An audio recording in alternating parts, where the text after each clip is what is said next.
Então eu queria voltar nessa aula para aquela parte da termodinâmica, porque não só é importante, mas eu acho que são algumas contas matemáticas que você tem que se habituar a fazer e então vale a pena fazer um pouco mais de detalhe, um pouco mais, tentando ser um pouco mais didático, para a gente ter essa primeira experiência com esse tipo de conta, né? Então, eu não sei se vocês lembram, mas a gente chegou a calcular aqui o número de estados, né? E eu já vou voltar aqui nos detalhes, mas vamos primeiro botar a fórmula que nós encontramos, né? O volume elevado a enésima potência, aí a gente tem um termo assim, 2πm, energia total do sistema, elevado a 3n sobre 2. Aqui a gente vai ter esse fator de n fatorial, que é muito importante, o constante de Planck elevado a 3n, e aqui um fator esquisito que vem do fato de que nós estamos trabalhando com uma esfera de dimensão 3n. Né? Então, só para a gente lembrar um pouquinho, a gente tinha pego aqui o nosso espaço de fase, né? Esse espaço aqui que nós colocamos o momento e a posição no mesmo plano, né? Chama espaço de fase. Então, você pode pensar que tem um quadrado nesse espaço de fase, né? E esse quadrado aqui ele vai ter uma certa área que nós calculamos, certo? Só que, em princípio, cada ponto desse quadrado aqui é um estado, né? Ou seja, esse cara aqui tem uma certa posição x e um certo momento p. Então, significa que uma partícula pode estar naquela posição do espaço com aquela velocidade, né? Lembrando que velocidade vai ser simplesmente p sobre m, né? É igual a velocidade. Então, o sistema pode estar nesse estado, mas o sistema pode estar nesse estado, né? A partícula pode estar nesse estado, outra partícula pode estar nesse estado e assim por diante. Só que a nossa discussão sobre o caráter estatístico fundamental das partículas, que vem da mecânica quântica, diz para a gente que o princípio de incerteza de Heisenberg nos impede de ter essa partícula em um quadradinho que tenha essa incerteza menor que h cortado sobre 2, certo? Está errado. Ou seja, a incerteza é sempre maior do que essa área mínima aqui, ó. Então você tem que pensar nisso aqui como uma área no espaço de fase, né? Esse cara aqui é o espaço de fase.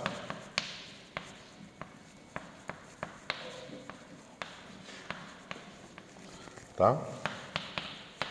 Ele vai ser muito importante para vocês. Tudo que vocês forem aprender de mecânica, mecânica analítica, mecânica lagrangiana, mecânica newtoniana, se dá no espaço de fase. A realidade se dá no espaço de fase, né? A mecânica quântica emerge da maneira que ela emerge por causa do espaço de fase. Então, esse cara aqui é bastante importante para a gente entender.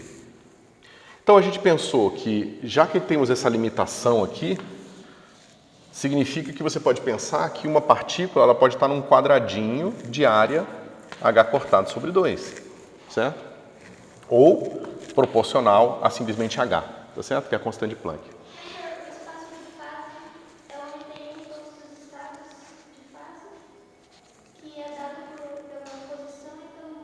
Exatamente. Justamente porque as equações de Newton, né? F igual a ma é igual a F igual a m e derivada segunda, como aqui é uma derivada segunda, isso leva à consequência direta de que para você estabelecer a condição inicial para um sistema, você precisa da posição e da velocidade. As duas coisas são necessárias, certo? Como essas duas coisas são necessárias para estabelecer um ponto no sistema, um estado unicamente, então você acaba com um problema bidimensional. Justamente porque você precisa da velocidade, através dessa formulinha aqui, né? Você precisa da velocidade e da posição, certo? Então, em cada instante de tempo, aquele gás na caixa, ele é caracterizado pelas posições e velocidades das partículas que estão dentro daquele gás, que formam aquele gás. Então, é por isso que o espaço de fase é tão importante, certo? E tem várias outras consequências que a gente vai ver essa aula sobre como que o fato de que a mecânica newtoniana é dada por uma equação de segunda ordem leva também a características especiais da mecânica quântica, certo? Então, assim, esse para mim é um dos grandes mistérios da natureza. Por que a natureza é de segunda ordem e não de primeira ou de terceira ordem? Certo? Isso é uma coisa bastante estranha, se vocês forem pensar. Por que eu não preciso saber, por exemplo, da posição, velocidade e aceleração? Porque eu não preciso, basta saber a posição e a velocidade, a força me dá a aceleração e eu consigo construir tudo a partir dali. Por que não só a posição? Por que a posição não determina unicamente o estado de um sistema? Por que saber onde uma coisa está não é suficiente para caracterizar aquela coisa totalmente? É um mistério. Né? E é um mistério com inúmeras consequências. Tá?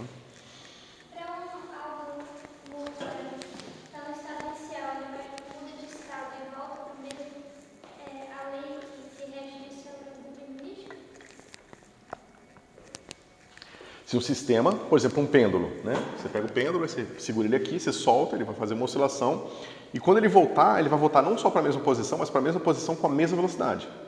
Então, ele continua sendo determinístico. Por mais que esse tipo de exemplo especificamente ele vai ter consequências engraçadas quando a gente for estudar, quando vocês forem estudar mecânica analítica. Porque aí você vai ver que é um princípio lagrangiano que vai minimizar a ação, é uma maneira de você encontrar as equações de Newton de outra forma. Mas esses pontos especiais, onde o sistema volta para o mesmo estado exatamente, eles são pontos mal definidos. Justamente porque você perde a caracterização temporal da coisa. Ou seja, se ele está nesse instante, no tempo t0, e depois ele volta para o mesmo estado no tempo t1, então, de certa forma, existe uma ambiguidade sobre t0 e t1. Enquanto uma partícula livre que você joga e anda com velocidade constante para sempre, ela vai sempre mudar a posição dela. Então, existe uma relação entre a posição dela e o tempo. Mas uma coisa que oscila não tem uma relação entre ela e o tempo, porque ela fica exatamente igual toda vez que passa o período do sistema, entendeu? Mas eu não sei se era essa a sua dúvida? Então, por que eu estou voltando para o espaço de fase?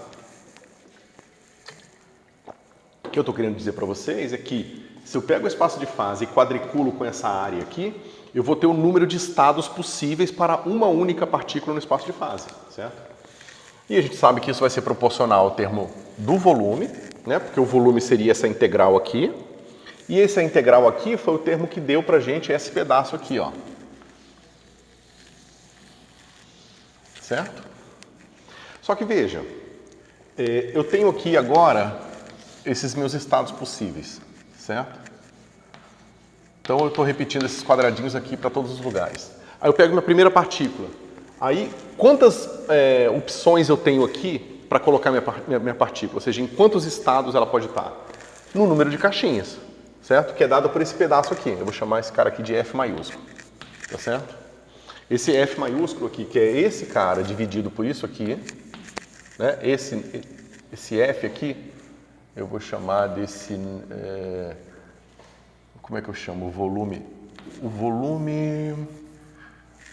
Deixa eu ver... Aqui eu usei outra letra. Eu usei W. O volume eu vou chamar de... R, esse termo aqui, tá? Dividido por H. Esse cara aqui vai me dar esse fator que é o número de caixinhas que eu tenho aqui no espaço de fase, certo? Então, quantos estados possíveis eu tenho para a primeira partícula? É igual ao número de caixinhas que existem. Então, eu tenho F, certo? Agora, se eu tenho duas partículas, quantos estados possíveis eu tenho? Eu tenho F vezes F. Por que eu tenho F vezes F? Porque eu tenho o número de posições possíveis para a primeira partícula e depois o número de posições possíveis para a segunda partícula. Mas não tem nenhum impedimento elas estarem na mesma caixinha, tá certo? Esse impedimento elas estarem na mesma caixinha vai levar a consequências maiores quando a gente for fazer gases quânticos. Mas aqui o gás clássico, a gente supõe que por mais que a caixinha seja pequena, ela é sempre grande o suficiente para acomodar mais de uma partícula, certo? Então você tem F vezes F, certo? Só que quando você conta os estados assim, você diz o seguinte, a primeira partícula pode estar em qualquer estado aqui e a segunda partícula pode estar em qualquer estado daqui também, certo? Só que você está contando duas vezes, porque você está contando a primeira, digamos que você tem a primeira partícula está no estado 5 e a segunda partícula está no estado 3, tá certo? Então a discussão que a gente fez na aula passada é extremamente importante porque ela que justifica esse fator, N aqui, que é o que a gente vai introduzir agora, que é, quando as partículas são indistinguíveis, a partícula 1 está no estado 5 e a partícula 2 está no estado 3, é a mesma coisa que a partícula 1 está no estado 3 e a partícula 2 está no estado 5. Vocês concordam? Porque partícula 1 e partícula 2 são rótulos que eu coloquei. As partículas em si, elas são totalmente indistinguíveis. Então é como se falasse que você tem bolinhas idênticas e você tem várias caixinhas. Aí você tem a primeira caixinha com uma bolinha e a terceira caixinha com uma bolinha. Não existe um estado em que essa que estava na terceira caixinha está na primeira e a da primeira está na terceira, porque representa a mesma coisa. As bolas são idênticas, as coisas que eu estou distribuindo são idênticas. Então eu tenho que dividir esse negócio aqui pelo número de permutações que eu tenho. Mas eu tenho quantas? Eu tenho 1, 2, eu tenho, 5, 3 e eu tenho 3 e 5. Então eu teria que dividir por 2 aqui. Certo? E a mesma coisa segue, ou seja, se eu tenho 3 bolinhas, então o número de estados é F vezes F dividido pelo número de maneiras que eu posso rearranjar essas bolinhas nas caixinhas. E esse cara vai ser 3 vezes 2 vezes 1. Certo? Então, esse fator F, ele vem do quadricular do espaço de fase, e esse fator aqui vem da consideração de que eu estou pegando partículas idênticas. Tá certo? Sem esse fator, a nossa fórmula não vai chegar no PV igual a nRT que vocês estão acostumados. Certo? Ia faltar coisa lá. Ou seja, essa hipótese parece fazer realmente parte da natureza, porque a ausência dela levaria a fórmulas que não estariam corroboradas pelo experimento. Ou seja, o experimento mostra para a gente que PV é igual a nRT, né? Não é o contrário. E se a gente chega, né, em conclusões, em fórmulas diferentes que não são compatíveis com o experimento, a gente está fazendo alguma hipótese errada, certo? Esse é basicamente o erro fundamental do físico teórico, é fazer uma hipótese errada, chegar numa previsão que não condiz com o experimento, faz o experimento e mostra que aquela hipótese está errada, certo?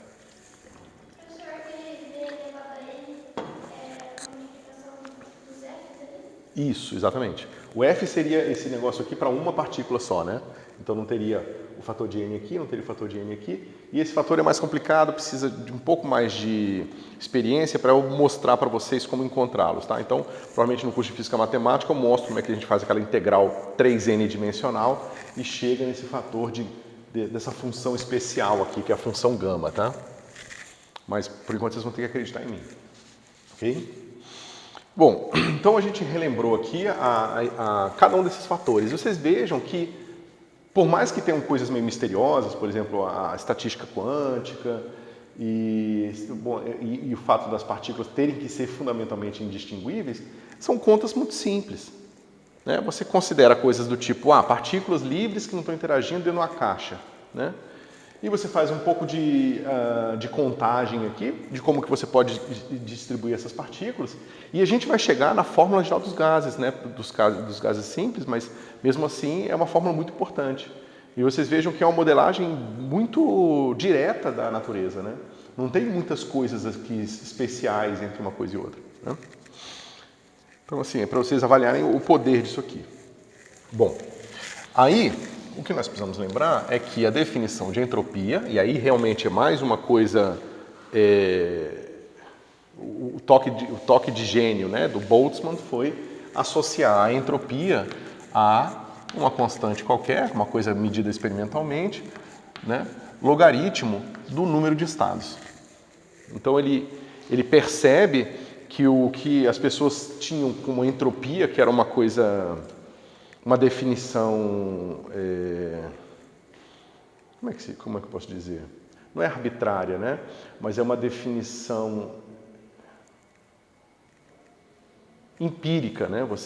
A entropia ela foi definida empiricamente quando você estudou os gases, porque o que foi feito é que se estudou a entropia muito antes de haver mecânica estatística, né? Então as pessoas tinham a noção de que existe uma quantidade chamada entropia, mas não sabiam exatamente ao que ela estava associada. Sabia que tinha que ter aquela na conta para a termodinâmica funcionar, mas não sabia o que era exatamente a contraparte microfísica dela, né?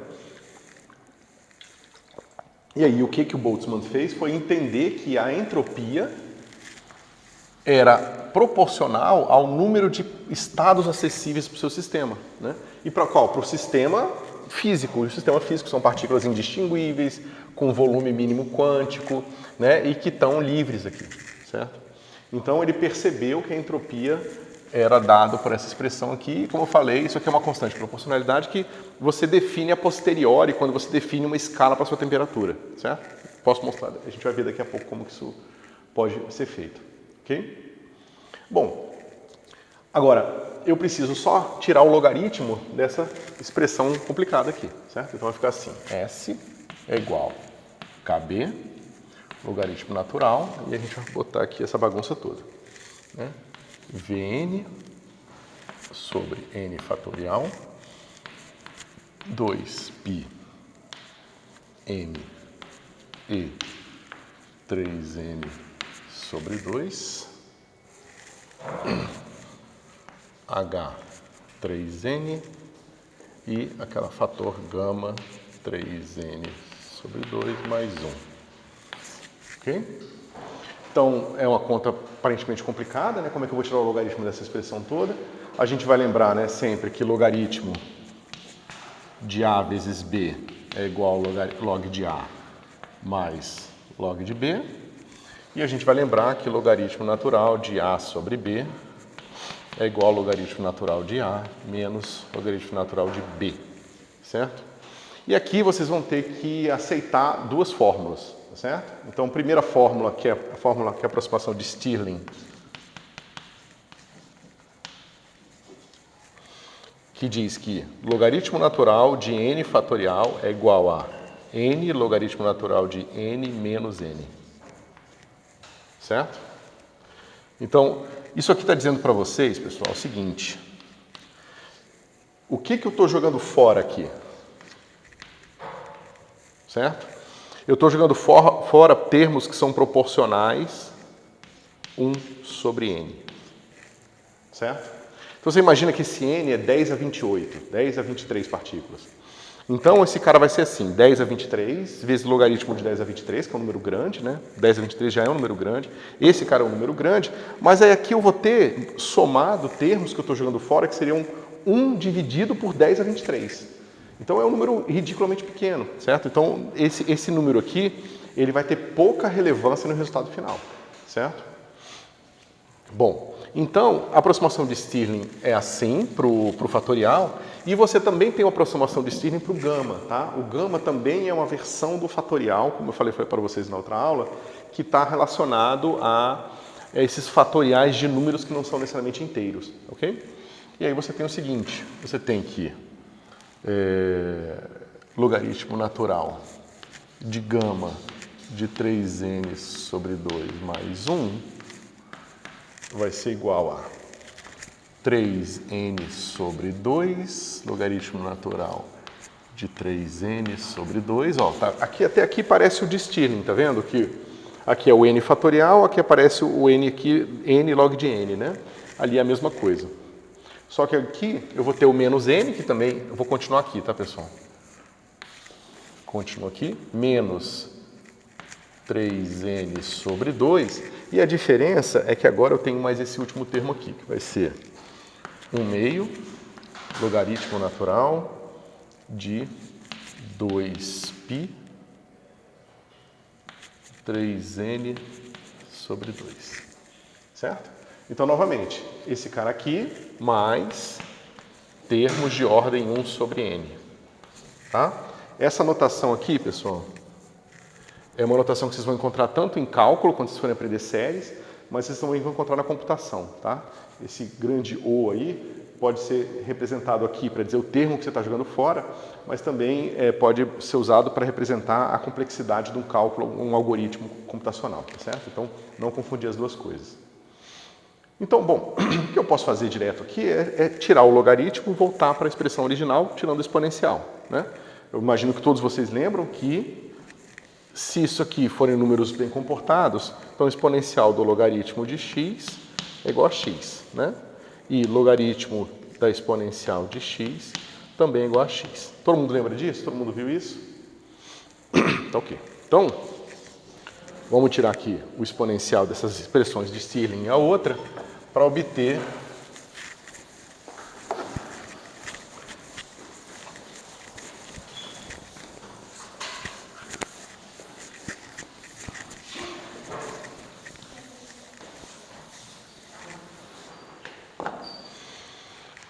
Então a gente vai tirar o exponencial e vai encontrar o seguinte: n fatorial vai ser igual a n elevado a n, que vai ser o exponencial dessa primeira parte aqui, tá? Deixa eu fazer direitinho, deixa eu fazer com todos os passos. Exponencial de n logaritmo natural de n menos n, certo? Então aqui a gente vai usar que exponencial, no expoente tem a soma, vai ser o produto dos exponenciais. Então esse cara aqui vai ficar exponencial de n logaritmo natural de n menos n. Exponencial de menos n, certo? Aqui a gente vai usar que esse cara aqui vai ser n elevado a n. Né? Todo mundo concorda que n logaritmo de n é logaritmo de n elevado a n, tá certo? E esse cara aqui exponencial de menos n, certo? Mas isso aqui novamente eu posso escrever como sendo n dividido por exponencial de n, que é n sobre e elevado a n. Ok? Então aqui, claro que, lembrando que eu estou jogando fora termos de ordem 1 sobre n. E a gente vai voltar nesses termos porque eles vão ser importantes para a gente entender o que está fazendo, certo? Que são esses termos que a gente está jogando fora aqui. Tá?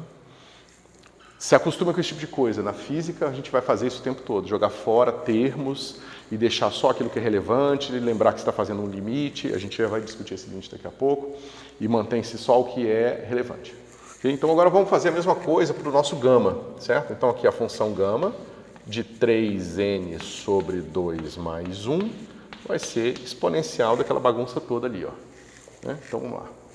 Vai ficar 3n 2 log de 3n2 menos 3n2, né?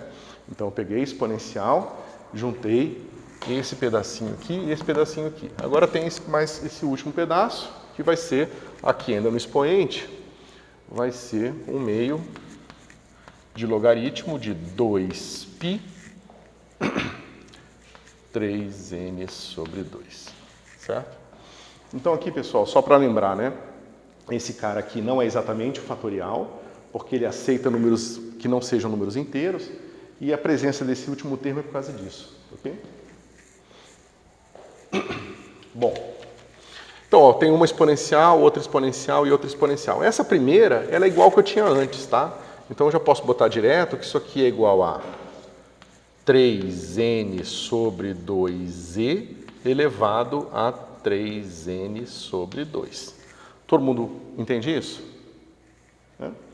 E esse cara aqui é raiz, porque eu tenho um meio logaritmo, então o meio passa para o expoente. Alguma coisa elevado a meio é a raiz quadrada daquela coisa, então fica a raiz quadrada de 2π 3n sobre 2.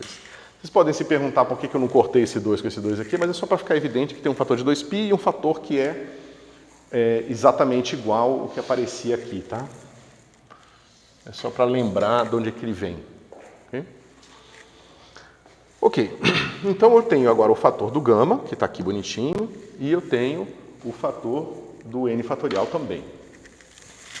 Então eu vou juntar essas duas coisas e vamos ver onde é que a gente chega, né? Então a gente encontra que S é igual a essa constante de proporcionalidade, logaritmo natural, e aí a gente bota um parênteses grande aqui.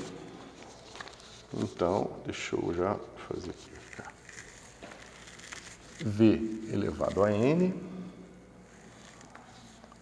2π m e elevado a 3n sobre 2, dividido por n sobre e elevado a n, que é esse termo aqui, tá?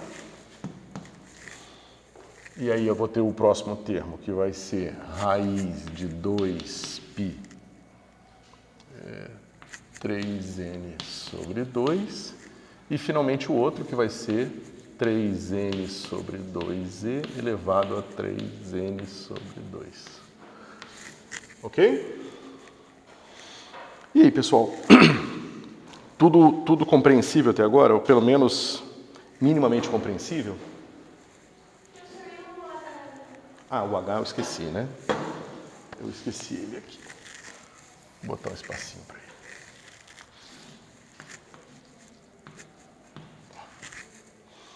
que tem de interessante aqui nessa expressão?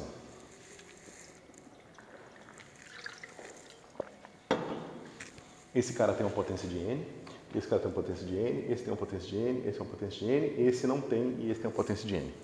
Todo mundo vem com uma potência de N, exceto um termo aqui, certo? O que a gente faz com esse cara aqui primeiro? Esse cara ele vai contribuir com um termo assim, ó, S igual KB logaritmo natural disso aqui. 1 sobre raiz de 2π 3n sobre 2, certo? Bom, e aí os outros termos, tá? Aqui eu já estou implicitamente pensando nessa propriedade, tá? Log do produto e a log da divisão da soma dos logs e a subtração dos logs. Então, eu posso pensar que essa quantidade toda aqui pode ser dividida em várias somas, tá certo? E subtrações, naturalmente. E esse termo aqui sendo um deles, tá certo? Agora, a gente está preocupado com o que a gente chama de limite termodinâmico. O que é o limite termodinâmico? A gente não quer saber das flutuações estatísticas. A gente quer só o comportamento médio macroscópico do sistema, certo? Então, no nosso limite termodinâmico, a gente vai S, V e N, todo mundo para infinito, ou para um número tão grande quanto se queira, tá certo? De forma que S sobre N e V sobre N permaneçam finitos. Isso é bastante importante, tá? Isso é o limite termodinâmico. A gente vai fazer o nosso sistema, é como se a gente pegasse o nosso sistema dentro de uma caixa, agora imaginasse essa caixa cada vez maior. O número de partículas vai aumentar, o volume vai aumentar, a energia vai aumentar, mas as proporções todas que você tinha originalmente se mantêm, tá certo? Isso é uma maneira indireta de dizer que você quer flutuações estatísticas indo para zero, tá certo? Agora, se eu penso nesse limite, eu vou ter uma coisa do tipo S sobre N tem que permanecer, né? Eu vou ter essa fração aqui, onde S e N vão para infinito, tá certo? Só que se eu pego esse termo aqui, eu vou ter uma coisa assim, ó, KB, logaritmo natural, ó, isso aqui tudo vai virar um fator. Deixa eu botar aqui direitinho. Ó, nessa razão aqui, logaritmo de 2π, logaritmo de 3, logaritmo de 2, isso aqui são tudo constantes, tá certo? Quando eu divido uma constante qualquer por n e mando n para infinito, isso vai para quanto? Para zero. Então, talvez o único termo que eu tenha alguma incerteza é o termo que eu vou ter o n aqui elevado a menos meio. Então, eu vou ter um termo assim, ó, menos 1/2 logaritmo natural de n sobre n. Certo? Mais os outros termos que eu desprezei. Esse passo aqui está compreensível, pessoal? Tá. Bom, agora quanto é que é o limite disso aqui? Quanto é que é o limite de log de n dividido por n quando n vai para o infinito?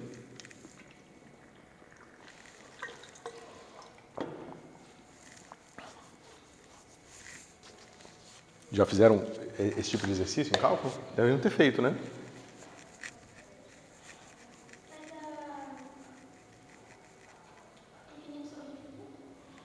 Parece, né? Mas não. É quando dá infinito sobre infinito, é uma indeterminação. Você não, né? Se você fizer o limite separadamente do numerador e do denominador e dá infinito sobre infinito, significa que você está usando o método errado.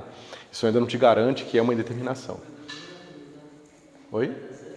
Vai dar zero. Por quê? L'Hopital, exatamente, pode usar. Derivada do log vai dar 1 sobre n. E a derivada do n em relação a n também é 1. Então vai ficar 1 sobre n vezes 1, limite de quando n vai para infinito. Isso vai dar zero, porque 1 sobre n quando n vai para infinito é zero. Então esse cara no limite, ele vai para zero. Então veja, no limite termodinâmico, esse fator aqui vai para zero. E aqueles outros fatores que a gente desprezou, que eram de ordem 1 sobre n, eles vão para zero mais rápido ainda. Então a gente nem precisa se preocupar com eles. Se vocês um dia quiserem estudar mecânica estatística e saber o que acontece próximo do equilíbrio, ou seja, eu não quero saber exatamente o equilíbrio termodinâmico. Digamos que eu botei o gás na caixa, ele ainda não termalizou, ele não está no equilíbrio ainda. O que será que eu vou conseguir medir de diferente lá dentro? Aí você pode voltar para essa fórmula aqui e calcular ela numericamente. Você vai para o computador e manda calcular isso aqui no computador. E aí você vai saber exatamente o que está acontecendo com o seu gás ao se aproximar do equilíbrio. Isso é uma área bem avançada na mecânica estatística. Hoje eu estou mostrando para vocês que está tudo disponível aqui, né, no sentido técnico, para vocês fazerem essas contas, certo? Bom, então o que eu fiz, pessoal? Eu estou dividindo esse log num monte de termos que são somados e subtraídos aqui. Eu acabei de ver que esse cara aqui não é relevante para mim, então esse cara vai embora, certo? O que vai sobrar para mim é um cara elevado a n, um cara elevado a n, um cara elevado a n, um cara elevado a n e um cara elevado a n. O que eu vou fazer? Eu vou botar esse n fora do meu log, né? Eu vou usar o fato de que, né, todo mundo sabe, que logaritmo natural de a elevado a b é igual a b logaritmo natural de a, certo? Então, vamos lá.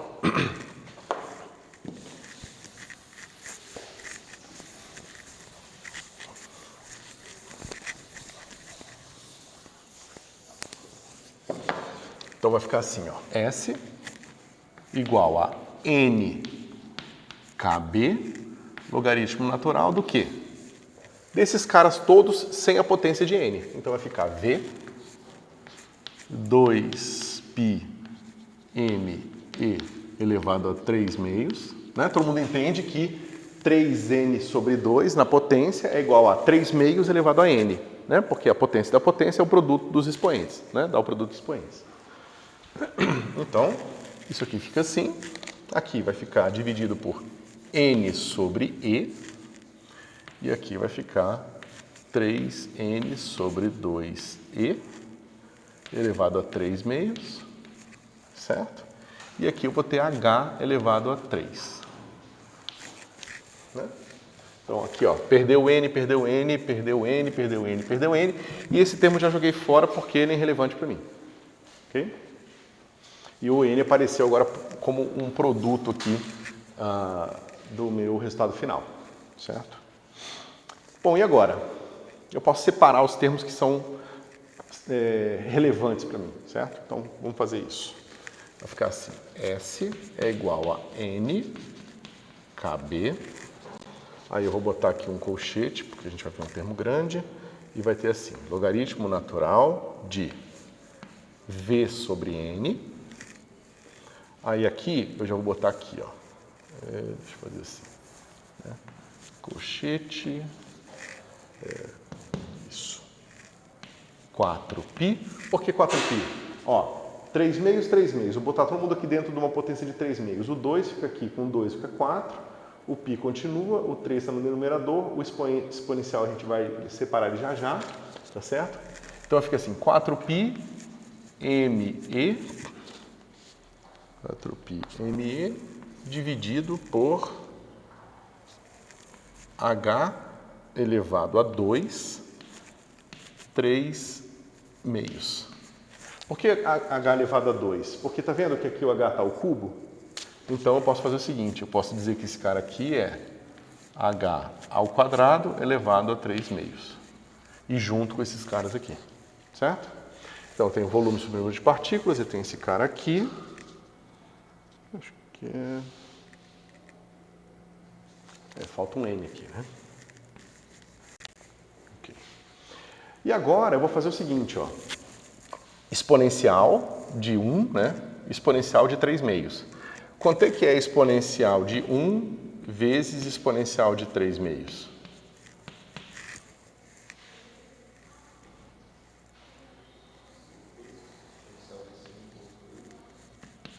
Exponencial de 5 meios. Certo? Todo mundo, né? Só pegar aqui, soma dos expoentes. 1 mais 3 meios é 2 meios mais 3 meios é 5 meios. Certo? Então, exponencial de 5 meios, mas está no numerador, no denominador.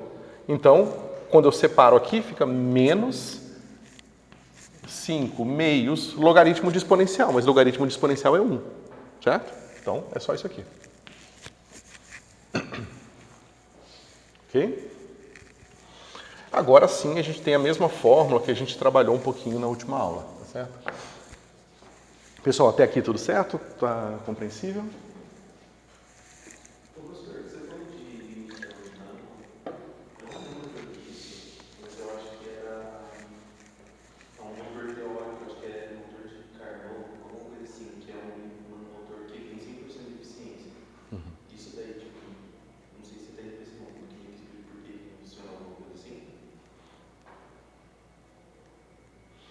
Não, você tem...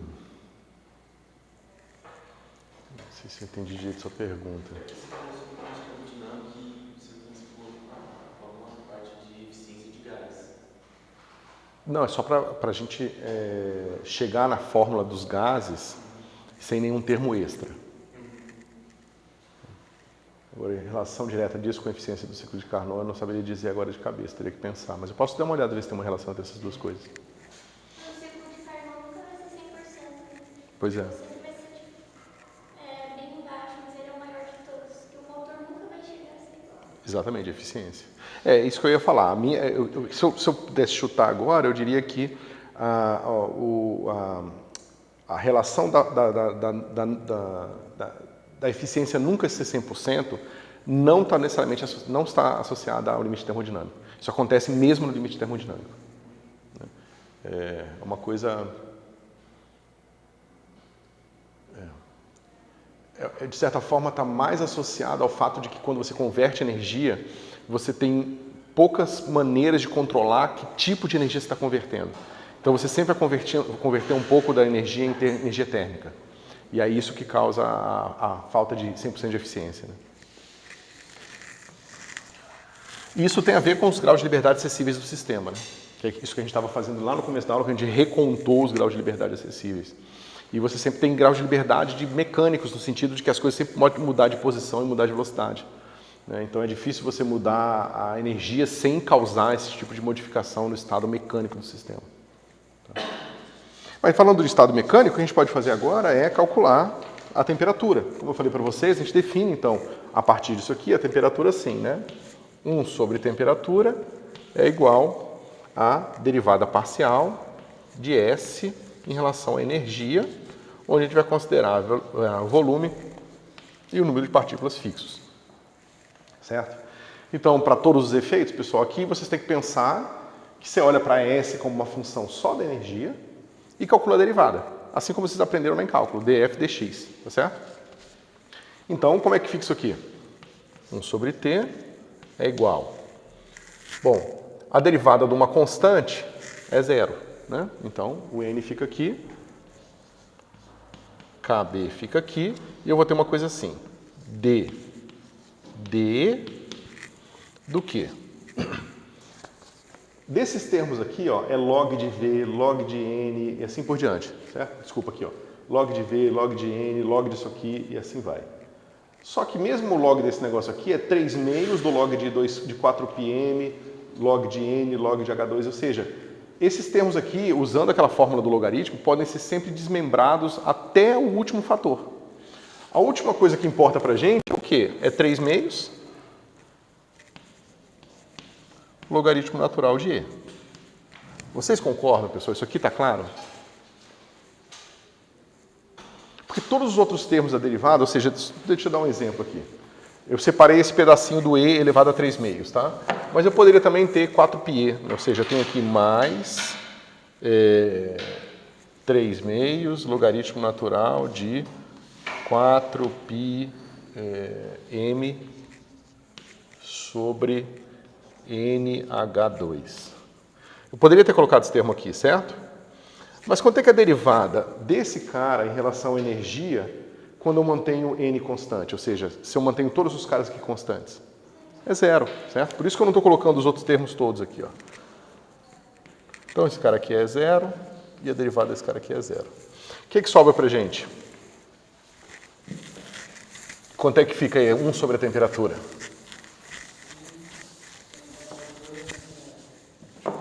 Então, vai ficar assim. Temperatura é igual a 3 meios de NKB sobre E. Certo? Não, 1 sobre a temperatura. Todo mundo acompanha? Ou seja, a energia é igual a 3 meios de kBt. Esse resultado já é bastante interessante. O que ele diz para a gente? A gente está num sistema mecânico que não tem interação, não tem potencial, só tem energia cinética, certo?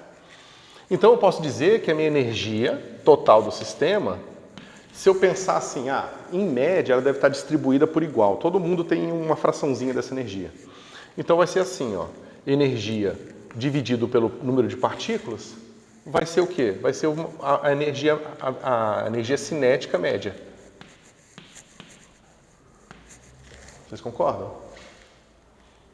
Né? Se eu pegar a maneira mais simples de calcular a energia por partícula, é simplesmente dizer que cada partícula recebeu a mesma proporção da energia, tá certo? Da energia total. Mas isso aqui pode ainda ser reescrito assim, né? P quadrado sobre 2m, que também é energia cinética, né? Por partícula. E aí eu tenho que E é igual a N vezes P2 sobre 2m. Tá? Mas para esse gás em particular, isso aqui é igual a... Oi?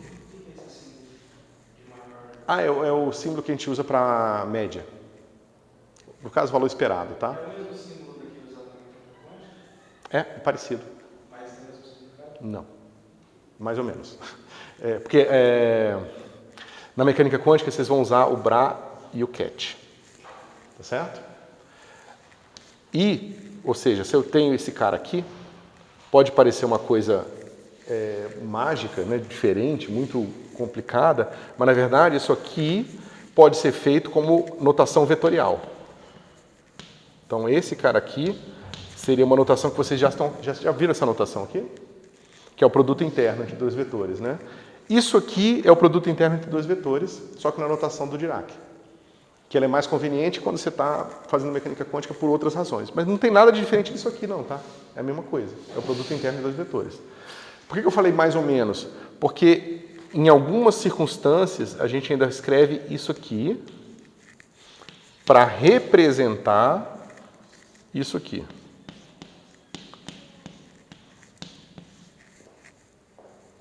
Por quê? Porque esse cara aqui é o símbolo geral que se usa para média em estatística. E essa é a maneira de você calcular a média de um observável na mecânica quântica. Então você acaba usando esse símbolo da média estatística na mecânica quântica, mas na mecânica quântica ele tem um significado particular em termos de função de onda. Certo? Mas as coisas estão todas relacionadas. Certo? E aqui você tem que pensar que é só o símbolo de média. Certo? Ou seja, eu pego uma certa quantidade, eu tenho 1000 coisas, eu pego aquela quantidade para as 1000 coisas, somo e divido por N. Só isso. Né? Somo e divido por 1000. Certo?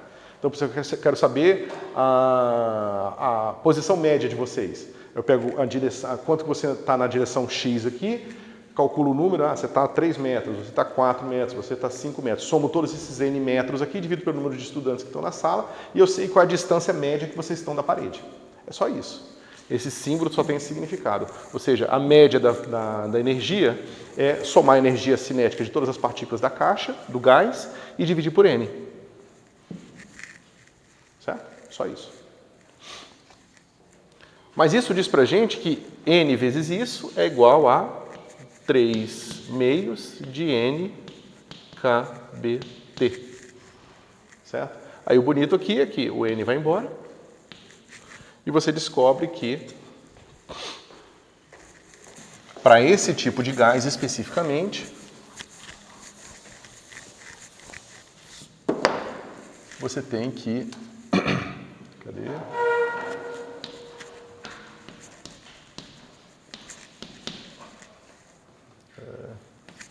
Três meios kBT, certo? Ou seja, aqui você pode ver como que você associa a temperatura à energia.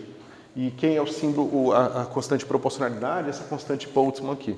Então, você consegue medir a energia cinética média das partículas dentro do gás e você associa a sua escala de temperatura, isso define para você o fator de proporcionalidade, tá certo? Claro que hoje em dia isso tem uma área inteira chamada metrologia, né? Metrologia? O macaco está comendo pipoquinha ali, assistindo a aula também. Que o pessoal faz as medidas todas. Cara, eles estão doidões. Ainda bem que a gente fechou a porta, senão eles teriam entrado aqui. Então, essa área da metrologia é uma área muito séria, muito complicada. Eles fazem o catálogo de todas as constantes fundamentais. Então, constante de Planck, constante de velocidade da luz, constante de Boltzmann, massa das partículas. E tudo tem que ser feito de forma consistente, tem que saber as barras de erro. Às vezes tem que saber que existe uma barra de erro na medida da constante de Planck e assim por diante. Então, só para dizer que isso aqui pode ser definido arbitrariamente, mas já existem uma série de definições padrão que são usadas nas áreas, né? E agora você consegue, então, entender a temperatura dessa forma aqui, certo? Mas nem sempre isso vai ser verdade, pessoal. Quando tiver, por exemplo, um potencial aqui, minha energia não for só mais P² sobre 2m, então a energia cinética, a temperatura vai estar associada à energia potencial e à energia cinética, as duas coisas, ok? Então, esse é o primeiro resultado. A segunda fórmula que eu mostrei para vocês é que a pressão é igual a temperatura que multiplica a derivada da entropia em relação ao volume, mantendo N e E constantes. Ok? E aí, quanto é que é isso aqui, pessoal? T multiplica. Então, a gente volta para a nossa fórmula. Quando eu derivar em relação a V, eu só tenho V aqui, ó. Então, esse V não tem essa potência de 3 meios. Vai ficar a derivada desse cara, vai ser simplesmente 1 sobre V. Eu tenho um NKBT, um NKB, 1 sobre V, certo? Então vai ficar T vezes NKB sobre V. E aí, pessoal, que fórmula é essa? Passo o V para cá, fica assim, ó, PV igual, aí aqui do lado direito vai ficar NKBT. Mas o que é N, pessoal? Número de partículas, né? É o número de partículas total no meu sistema. Mas não é assim que a gente faz quando vocês aprendem termodinâmica. Em termodinâmica a gente usa o quê? O N do NRT é o quê?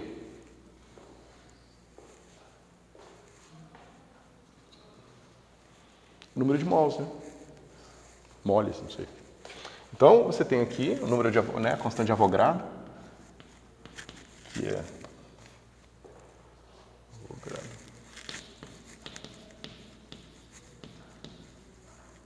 Avogadro, né?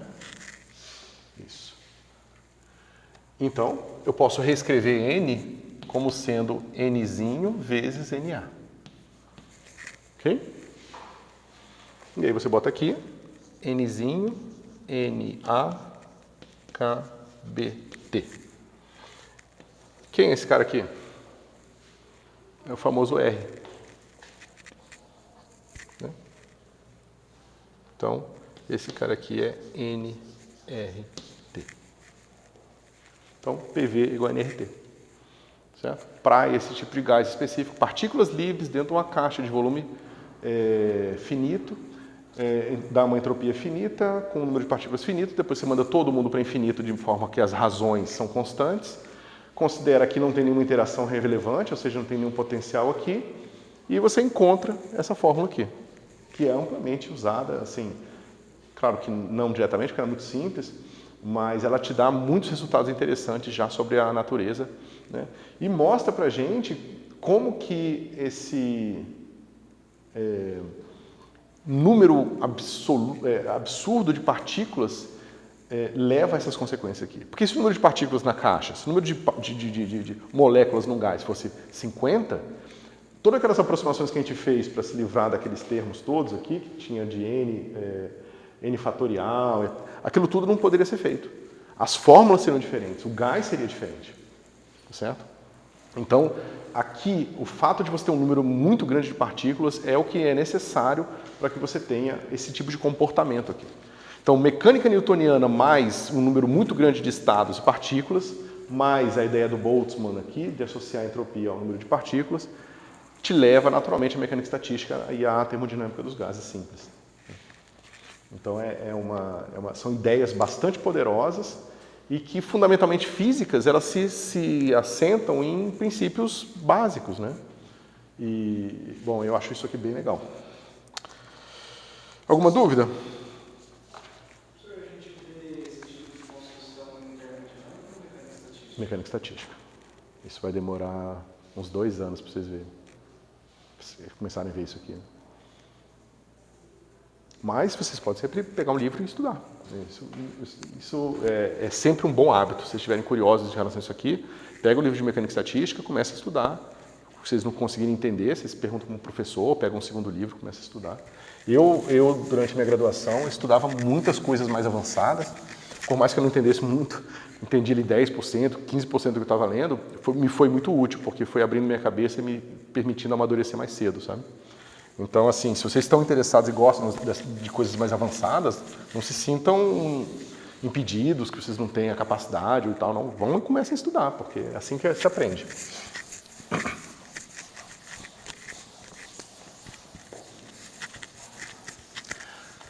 Bom, então a gente vai para o último tema, tá? Desse ciclo aqui inicial do curso, de conceitos fundamentais, e que depois a gente vai um pouco para alguns experimentos, e depois a gente vai entrar na parte mecânica quântica de novo, teoria de campos e tal.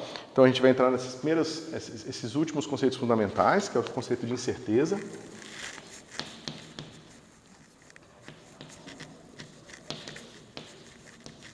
Função de onda.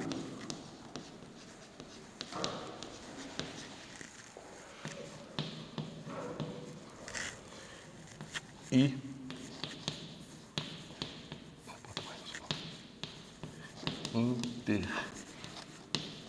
interpretação probabilística.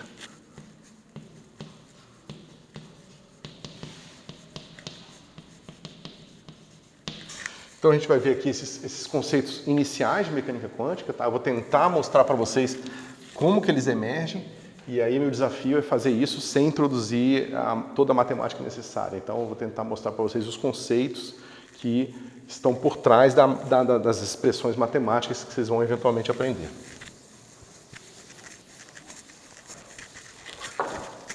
Então a gente vai voltar sempre para onde? Para a mecânica newtoniana, tá? Tudo nasce lá. E aquilo que eu já insisti com vocês algumas vezes, eu vou continuar insistindo, o fato dela ser de segunda ordem e a maneira que a gente pode escrever ela explicitamente como equações de segunda ordem. Certo? Então vamos lá. A gente vai escrever assim, x ponto igual a v. E a gente sabe que a velocidade pode ser escrita como momento sobre a massa. Certo? Aqui, pessoal, eu não sei se vocês já viram, mas eu estou definindo que v ponto, x ponto, 3 barras horizontais é definição, tá? Não é uma igualdade. Não está dizendo que isso tem que ser igual a isso. Está dizendo que isso é definido por, ou seja, é um sinônimo do que vai vir do lado direito. dx dt. Já viram essa notação do pontinho? E aqui a gente tem que P ponto. Quanto que é P ponto, pessoal?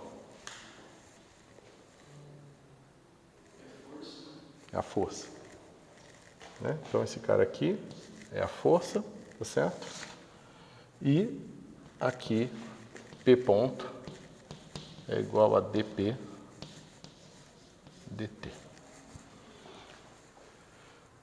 Olha que interessante. Aqui vocês vão ver que a mecânica quântica, que a gente, o tão próximo que a gente vai conseguir chegar na mecânica quântica, já é acessível para um sistema unidimensional e cartesiano.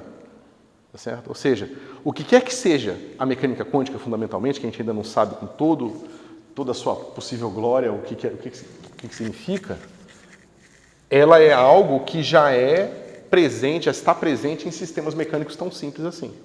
Tanto que vocês podem falar, mas qual é a relevância da mecânica quântica de uma partícula em uma dimensão? Em várias situações, por exemplo, em estado sólido, que é uma área da física, você consegue restringir os graus de liberdade do seu sistema de tal forma que ele funciona como se fosse um sistema unidimensional. E aí você quantiza o sistema unidimensional e você tem a mecânica quântica unidimensional do sistema, você vai no laboratório e ela está lá. Entendeu? Então, esse tipo de sistema mecânico unidimensional, ele de fato existe. Tá? E também, como você pega, por exemplo, uma barra de ferro sólida que está girando, é um sistema unidimensional, ele só pode variar o θ. Isso também você pode quantizar e ver o que acontece, certo? Então, assim, a gente quantiza todos os tipos de grau de liberdade que vocês possam imaginar. Né? Eu falei para vocês, acho que em uma das primeiras aulas, dos fônons. Né? Então, eu tenho um cristal, que é uma rede cristalina, que é um material que você pode ter no laboratório, E você pode fazer vibração nessa rede cristalina. Essas vibrações, elas andam na rede cristalina, do lado para o outro, e elas são chamadas de fônons. Você pode quantizar as vibrações na rede cristalina e você vai encontrar uma teoria que vai, de fato, ser consistente com os experimentos. Então, a gente aprende a quantizar graus de liberdade, não sistemas físicos, necessariamente. Isso é mais interessante ainda. E graus de liberdade, geralmente, respeitam equações de movimento. Nesse caso aqui, os graus de liberdade são os próprios estados do sistema físico.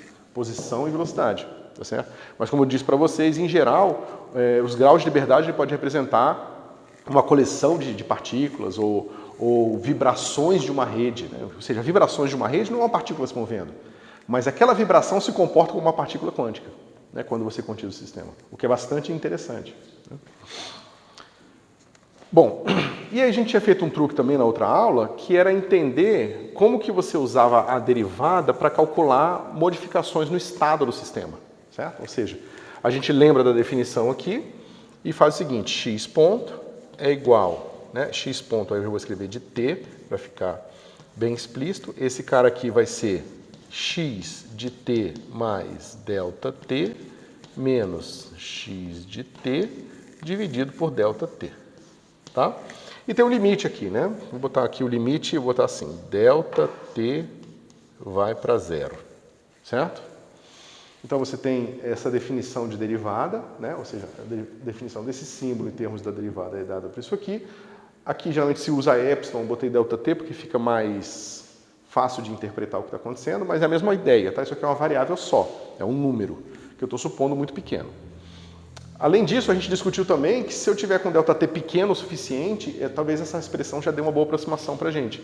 Basta que ΔT seja pequeno o suficiente para que aquele percurso descrito por t até ΔT seja aproximável, né, possa ser aproximado bem por uma reta. Okay? Fazendo isso, a gente sabe o quê? A gente sabe que x de t mais ΔT é igual a x de t mais x ponto de t delta t, mais o erro que eu posso estar cometendo aqui. E vai ser um erro proporcional a delta t ao quadrado, delta t ao cubo e assim por diante. Mesma coisa vale para o momento. Eu quero saber como é que é o meu estado daqui a pouquinho, né? Depois que passar um tempo curto. E esse cara vai ser assim, ó, p de t mais p ponto de t, delta t mais ponto, ponto, ponto. Até aqui nenhuma surpresa, que é basicamente isso, né? A posição da partícula, quando passar um tempo bem pequenininho, vai sempre ser a velocidade da partícula vezes o tempo que passou, né? Que é basicamente o que vocês viram, o movimento uniforme, né? Mas a gente pode substituir aqui as equações que a gente tem aqui atrás. As equações de Newton estão aqui, ó.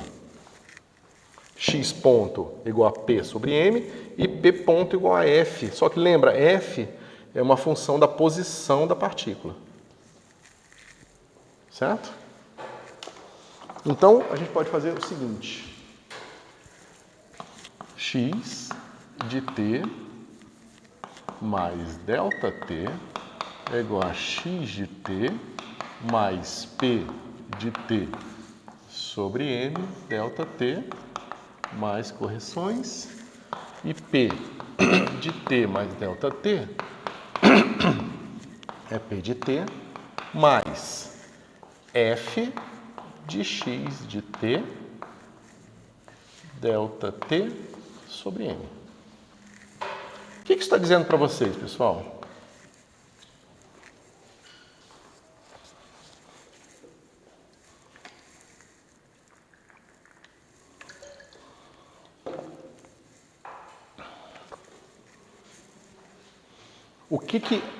O que no estado do sistema gera transformação na posição?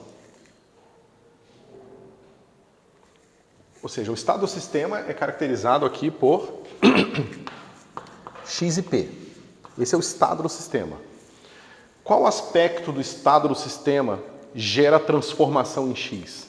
Ou seja, faz X mudar quando o tempo passa? Isso. Então é esse cara aqui, ó. Certo? Então P transforma X. Certo? E ou seja, se P for zero, esse negócio aqui o estado não vai mudar quando passar um tempo muito curto, certo? E para P, quem é o cara, qual é o aspecto do estado físico que transforma o momento?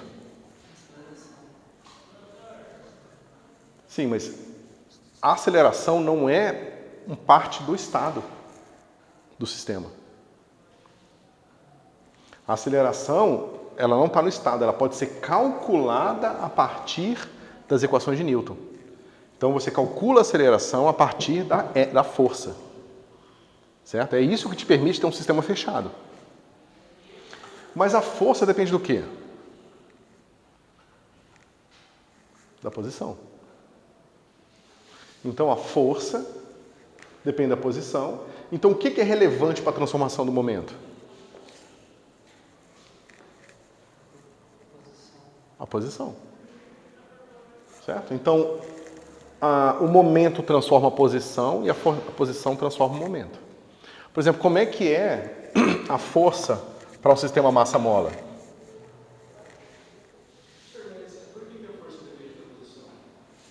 Por que a força depende da posição? Você pode ter uma força constante. Uhum. Que a aceleração é derivada segunda da posição.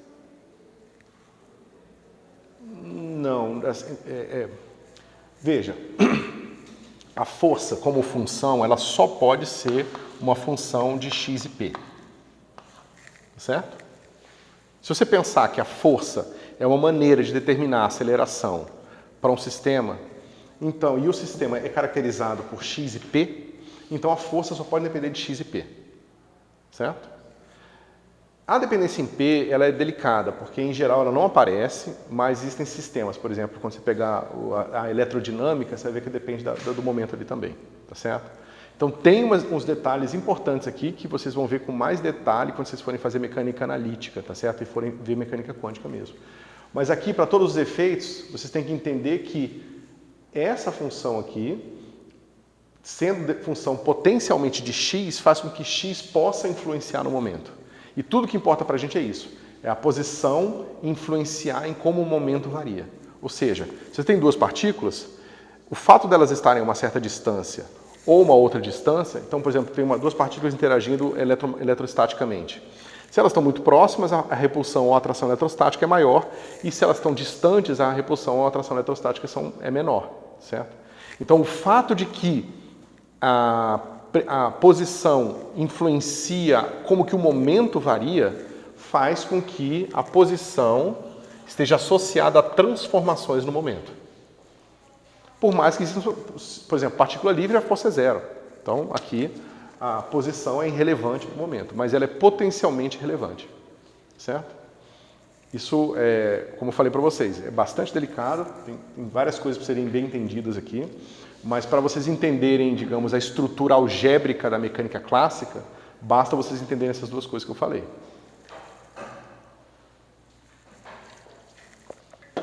Ok? Querem perguntar mais sobre isso aqui? Porque vai ser bastante importante para tudo que a gente vai fazer.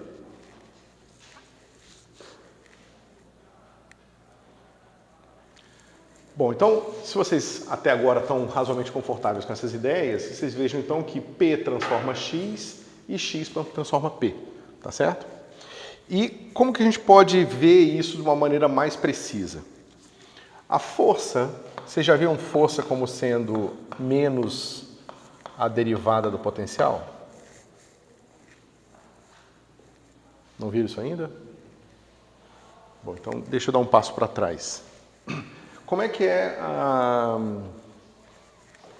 a força aqui para o sistema massa-mola? Vocês já viram? Menos Kx. Menos Kx. Pessoal, não é à toa que esse é o sistema mais importante, ou pelo menos um dos sistemas mais importantes da física, tá? Que é o oscilador harmônico. Ou seja, o sistema massa-mola que oscila, você vai usar ele para praticamente tudo que vocês forem fazer. Né? Tudo que vocês forem ver de mecânica quântica, em teoria de perturbação, teoria quântica de campos, tudo isso se fundamenta nesse cara aqui. E nele, essa ideia de que esse transforma esse e esse transforma esse é praticamente simétrica, porque aqui vai estar x e p, e aqui vai estar p e x, né? Porque na hora que substituir a força aqui, vai ficar p e x aqui. Tá certo? Ainda tem sinal de menos aqui, que é extremamente relevante. Por que tem um sinal de menos aqui, pessoal? É restauradora, ela precisa trazer de volta para o ponto de equilíbrio, digamos assim. Se você tivesse um positivo aqui, você teria o oscilador invertido. Então, em vez de ele oscilar, ele vai simplesmente ser jogado ou para o infinito ou para o menos infinito. Né? Porque se você está para cá, quanto mais para lá você vai, mais ele acelera, porque a aceleração é cada vez maior, porque o x está aumentando, então ele cresce exponencial para a esquerda e para a direita. Esse oscilador aparece também. Na verdade, se você acreditar na nossa formulação da cosmologia primordial, as estruturas que a gente está vendo, que são as galáxias, estrelas, só existem por causa do oscilador invertido. Basicamente, o processo inflacionário pega as perturbações do vácuo, então as partículas estão oscilando bem pouquinho, e quando o universo infla, aparece um oscilador invertido que faz essas oscilações ficarem muito grandes. E são essas oscilações que eventualmente se transformam nas estruturas que a gente vê, né? Ou seja, galáxias, estrelas, e nuvem de gás, tudo vem de um oscilador invertido. Certo? Bom, só para dizer que esse tipo de sistema é importante, tá? E com menos ou com mais aqui, mas a gente vai entender o papel dos dois daqui a pouquinho. Bom, como é que é a energia potencial desse cara?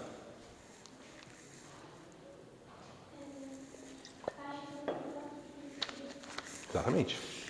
Então a energia potencial aqui, ó, potencial vai ser kx ao quadrado sobre 2. Certo? Alguém já viu isso aqui? Além dela? Bom, e como é que eu saio dessa energia, desse potencial aqui? Eu vou chamar de V, tá? Que é o padrão. Como é que eu saio desse potencial aqui e chego nessa força?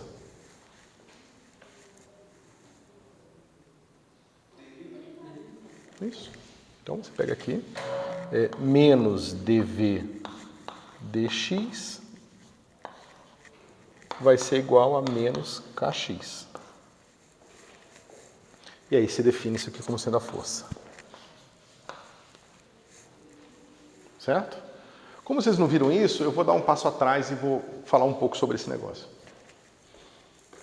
Então, vamos lá. Se vocês têm uma força qualquer atuando sobre uma partícula, você pode fazer o seguinte. Você já viu a integração? Pelo menos um pouquinho? Tá. Então você tem a força e você pode pensar que tem um certo deslocamento aqui dx. Certo? Vamos fazer melhor. Vamos fazer um deslocamento ΔX. Certo? O que é isso aqui? Se eu pego a força que a partícula está recebendo e multiplico pelo deslocamento que eu vou fazer daquela partícula sobre aquela força. Esse cara aqui é o trabalho. Certo? Mas o deslocamento, eu posso pensar num deslocamento infinitesimal, ou seja, eu posso fazer um deslocamento quando o tempo passa bem pouquinho. Então, esse ΔX, eu posso pensar assim, x de t mais ΔT menos x de t. Todo mundo concorda? Dadas as nossas aproximações, esse cara aqui vai ficar como? X ponto de t vezes ΔT. Certo? Mas isso aqui nada mais é do que a velocidade vezes ΔT. Ok?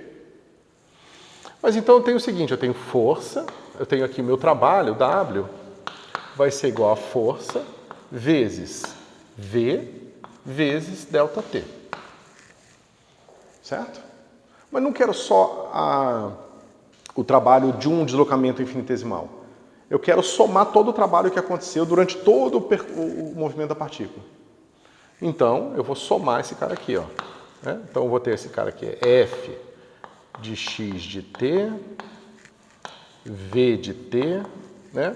ΔT, e eu vou ter que o meu trabalho total vai ser soma sobre todos os tempos aqui. Né? Eu posso dividir em elementos pequenininhos de tempo e somar todos aqui. Mas quando eu mandar o t, esse número de particionamentos aqui, para infinito, como é que fica isso aqui? Integral de f de x de t, v que eu vou escrever assim de novo, tá? dx dt, dt. Certo? Isso aqui está compreensível, pessoal? Então, aqui é do tempo inicial e do tempo final. Então, o trabalho que o sistema exerceu, né? O trabalho exercido sobre o sistema do T0 a T1 é dado por essa integral aqui. Certo? Agora, se eu estou supondo que esse trabalho não depende, e aí vem a definição de força conservativa, que vocês normalmente vão ver com mais detalhe eventualmente, tá certo?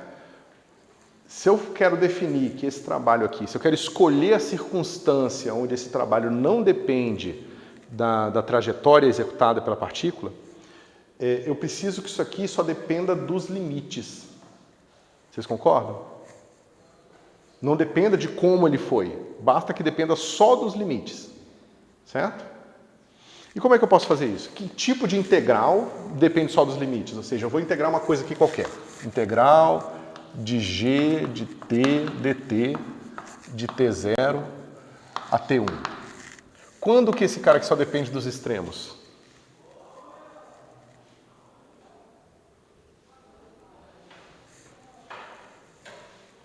Se o meu g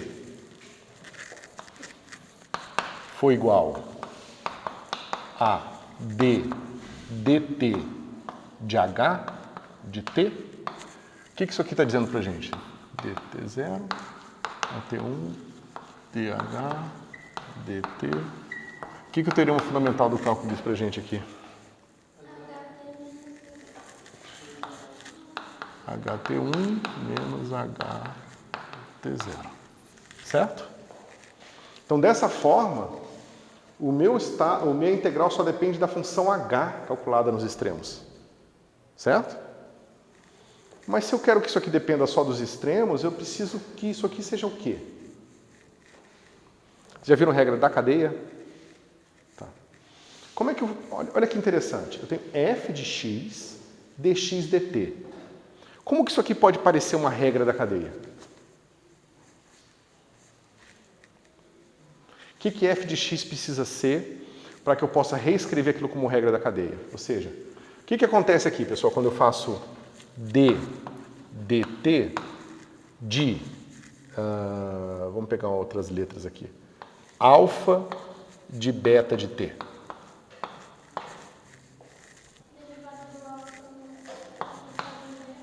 Então vai ficar assim, d alfa d beta dt. Isso que estava falando, né? É isso aqui, né? Olha aqui, isso aqui é d beta dt e o beta está aqui. Aqui, ó, é dx dt, o x está aqui. Então, o que f precisa ser para que esse cara aqui tenha esse tipo de comportamento? A força precisa ser o quê?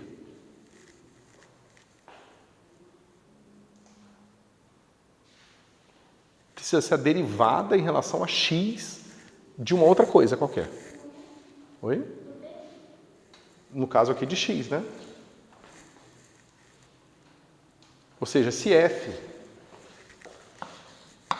é igual a dv dx, quando eu substituir lá, vai ficar assim, ó. Trabalho total vai ser igual a integral de menos dv dx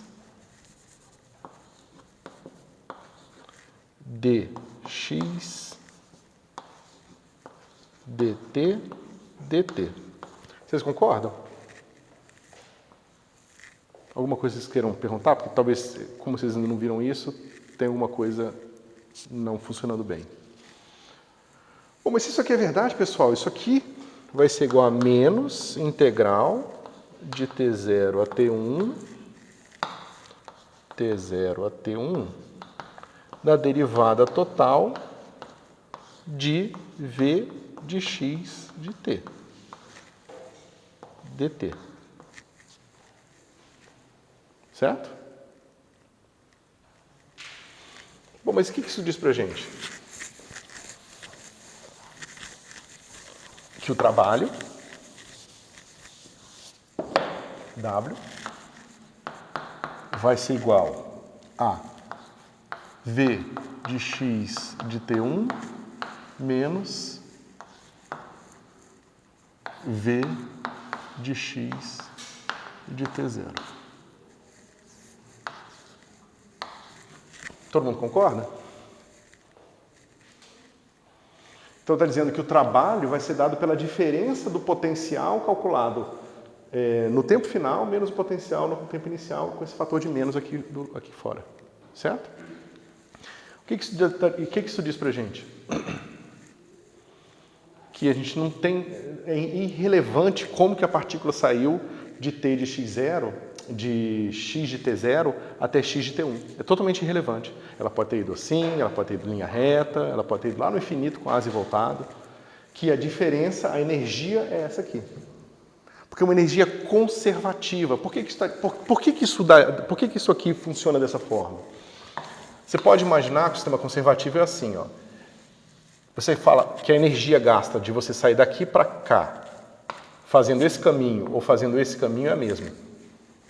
Por que ele é conservativa? Porque quando eu vir para cá, eu vou estar gastando energia a mais do que esse cara aqui que andou em linha reta. Mas na hora que eu vier para cá, eu estou gastando menos energia do que esse cara aqui. Vai haver sempre compensações.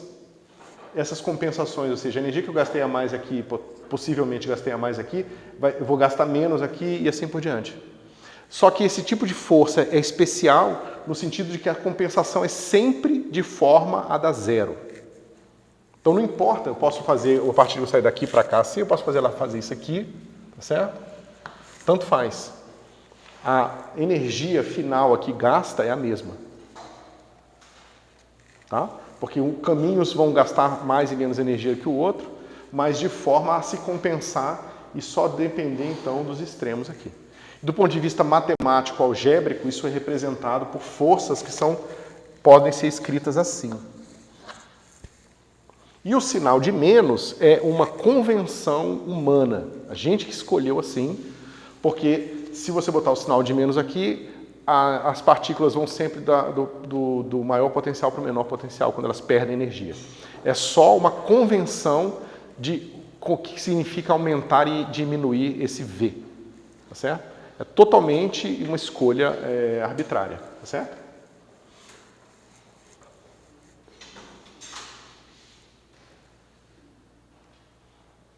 E o que mais?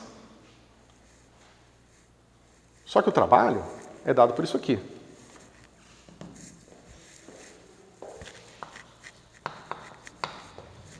E o que mais eu sei sobre a força?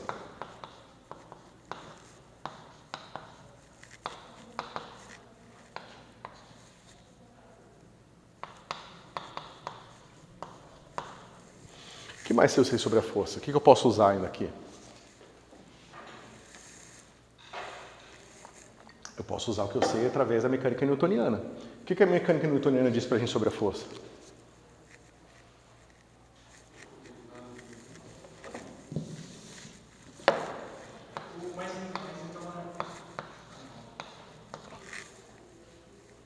Eu estou fazendo a mesma integral de...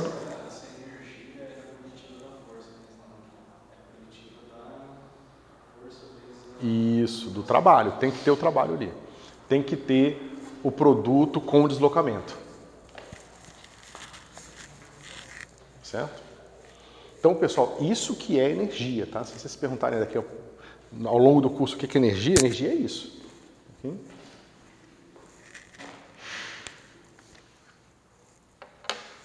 Só um segundinho para fazer um negócio aqui.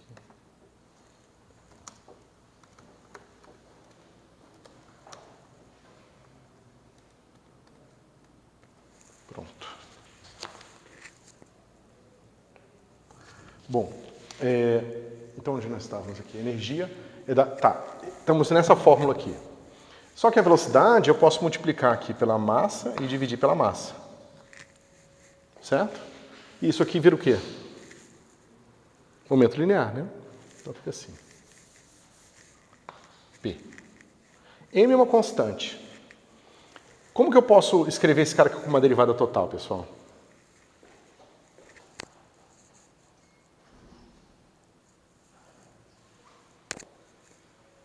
Alguma ideia? Isso é dt mais d. Ó, Porque d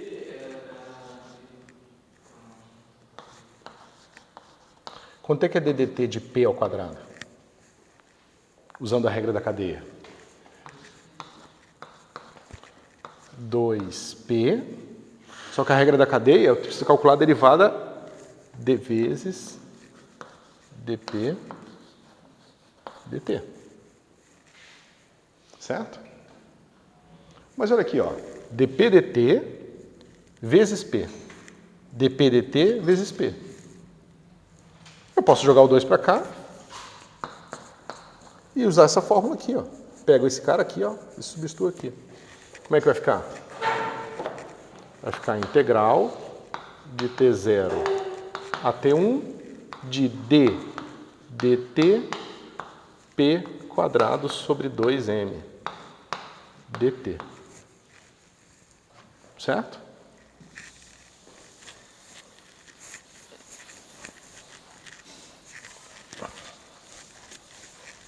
Vocês concordam? Mas isso aqui é uma integral da derivada de novo. Esse cara vai ficar assim, ó. P de T1 ao quadrado sobre 2m menos P de T0 ao quadrado sobre 2m. Certo? Mas eu também encontrei isso aqui, ó.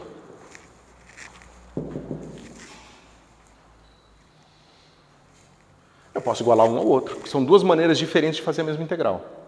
As duas coisas têm que ser iguais. Certo?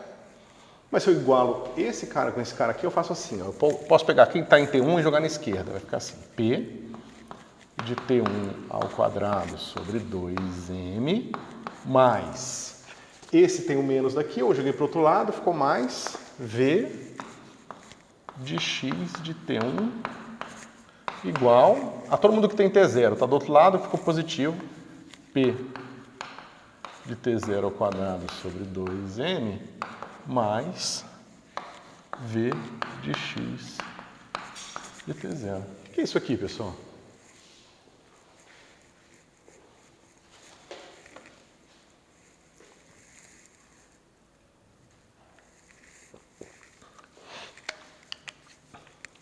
Vocês fizeram mecânica no primeiro semestre ou fazem agora? Ah, fazendo agora, né? É energia total, né? Energia cinética mais potencial. No tempo T1 é igual à energia cinética mais potencial no tempo T0. A energia se conserva. Certo? Mas veja, porque o potencial é conservativo. Talvez por isso que seja o nome conservativo, tá? Mas tem essa brincadeira toda aqui que a gente discutiu. Isso vai ser muito importante na mecânica quântica também, tá?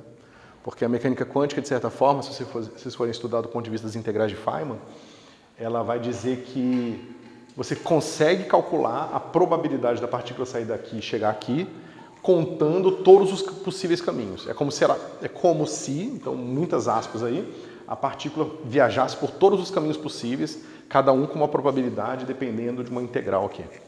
Certo? Essa é a integral de trajetórias de Feynman, que é uma maneira de fazer mecânica quântica. Certo? Mas bem, então isso aqui é igual a esse cara aqui. Certo? Isso tudo para introduzir para vocês um pouco melhor de que F, para esses casos, é igual a menos dV dx. Ok? Bom, mas aí a gente, além de tudo, a gente tem a energia do sistema. A energia do sistema em T1 vai ser igual a P quadrado sobre 2m em T1 mais V de x de T1. Certo? Bom. Mas olha que interessante. Vamos voltar lá para na continha que a gente estava fazendo aqui, só para fechar, que a gente tem 3 minutos. Então vai ficar assim, ó.